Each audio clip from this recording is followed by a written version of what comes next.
The dust duct assembly routes the sawdust away from the blade to the dust bag or a vacuum hose. The plastic duct has the rubber dust shrouds attached. The dust duct is typically replaced due to the duct breaking from a kickback or something hitting it, or because the shrouds have worn. Replacing the dust duct assembly is a repair that you can do yourself, and I'm going to show you how. Hi, I'm Mark Socha. Do-it-yourself repairs like these are easier than you might think. From lawn machines to cordless drills, kitchen mixers, Outdoor grills. our how-to videos walk you through each repair from start to finish.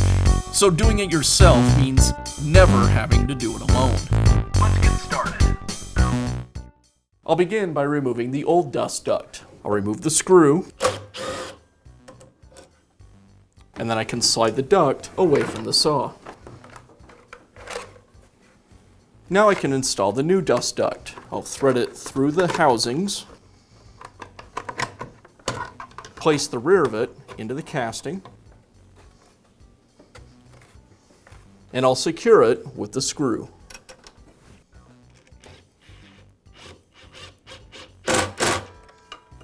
And that's all it takes to install a new dust duct assembly on your miter saw. Be sure to check back often for new videos and expert advice. If you found this video helpful, give us a thumbs up And leave a comment.